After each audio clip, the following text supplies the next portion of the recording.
I would just like to say, on behalf of my sister and my nephew Mason and his family, first of all, we'd like to say a massive thank you to Detective Superintendent Gary Haskins and all his team.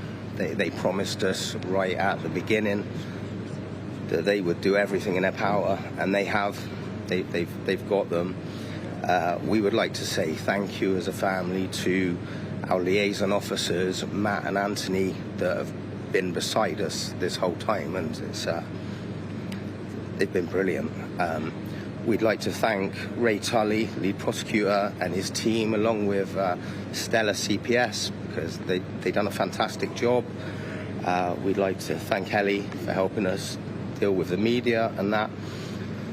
We thank the jury for having to see what we've seen, and no one should ever see any of that.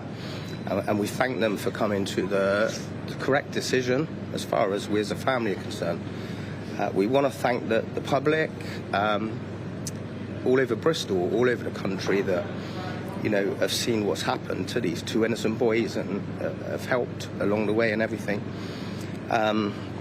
Mason, our family, like most families, is a big jigsaw puzzle, and Mason was a massive part of that jigsaw puzzle, and basically that piece of the puzzle has now been destroyed and will never be replaced, but will always be in our hearts. Mason was a real quiet boy, wouldn't hurt a fly, wouldn't even know how to throw a punch, but he was so loving and caring, and everyone that knew him knew what a massive Liverpool fan he was. PlayStation, that's basically, it was his life.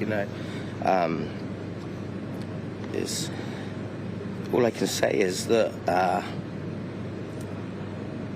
these animals took away a son, a brother, a nephew, an uncle, and a grandchild, and we must now navigate the rest of our lives without our puzzle piece.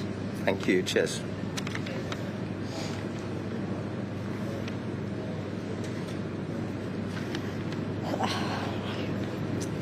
Max and Mason have known each other since nursery school. They've always been in the same classes. We often joked it was odd friendship because they were both so different, but they bounced off each other and brought out the best in each other. The last 6 weeks have been emotionally draining. Today's outcome doesn't change the fact that two families go home without their boys.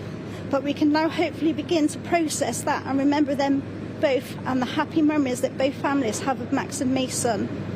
I need to thank everyone that's been involved in our case. I have so much respect for the hard work, dedication and support to our families. There are no words to express how thankful I am to everyone. I will be forever grateful to them. It's just, I wish we didn't have to be here today, but we've got some sort of justice for our boys. So thank you, everybody. Thank you. Good afternoon. My name is Janine Davis. I'm a Deputy Chief Crown Prosecutor with the CPS South West. The news of the death of Max and Mason was met with shock and horror throughout the city of Bristol. The Crown Prosecution Service worked closely with our colleagues in the Avon and Somerset Major Crime Investigation Team to build our case. And that case was that all 5 defendants had been working together and shared joint responsibility for the murders of both Max and Mason. The 4 youths armed themselves and went hunting for people to attack. When they came across Max and Mason, they launched a brutal joint attack that left both boys fatally injured. When Anthony Snook drove the youths that night, he was well aware that they were heavily armed and they were looking for revenge. There could have been no doubt in his mind as to what they intended to do. Today's verdicts serve as a reminder that the carrying of knives and other bladed weapons can only lead to tragedy. Our thoughts remain with the families of Max and Mason and the unimaginable loss that they are going through. Thank you.